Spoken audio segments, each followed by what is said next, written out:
un kaka jolony ang'o ulieko ne sirikal kaka rieko mar mondo kwadhi mbele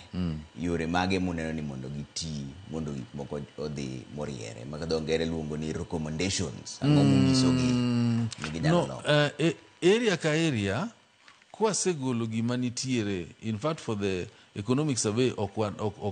okwandike very directly but watemo tim analysis of kuonde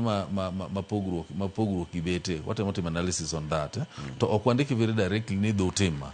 nikech nitie ng'ama chielo mochung' ne mano katimo mano to adhi overstep on mandate mar ng'at machielo okanyal kalo kieu no endo nikech en mar ng'at machielo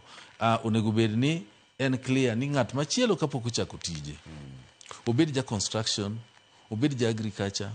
obed ng'ama deal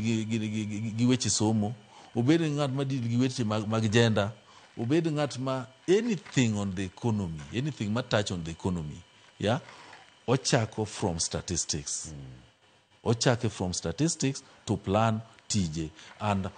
statistics dhi konye ng'iyo ni toke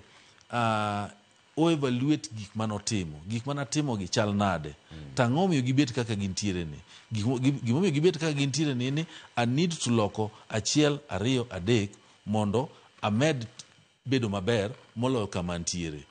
ochake gi kanyo kodhi mbele seche modhi mbele no diere kanyo obiro chako dwar ni mondo ng'i ni to bende ane the right track koso nitie gimoro monego aloki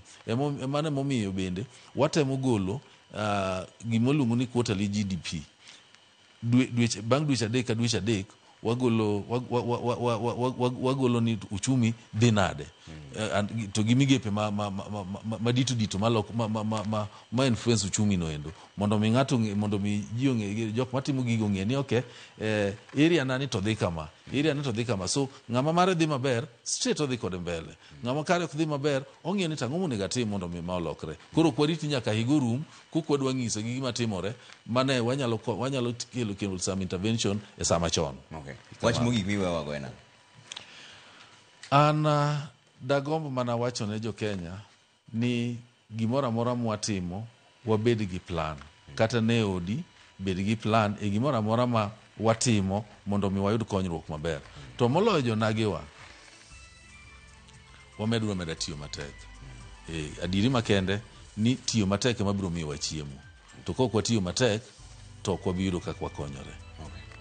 Erokamano ahinya kuom waseche gi Dr. McDonald Obudhe jata tije KNBS mano Kenya National Bureau of Statistics mane kama otike chenro mar buch jopiny ageno ni winjo maler gima gitimo gi weche ma gisefwenyo koka endi to gimoro amora midwa timo dwani ng'iyo ni to piny ochomo kanye to statistics wacho nang'o mane kama weche chenro no wantiere ka gi Wilson Ochuka jaka boch kobita kaka jaloko marwa an kaka pile nyinga Trevor Ombija jandingo panga jonyakach dendo nombija taya nyakwar guok ocham pesa unindo maber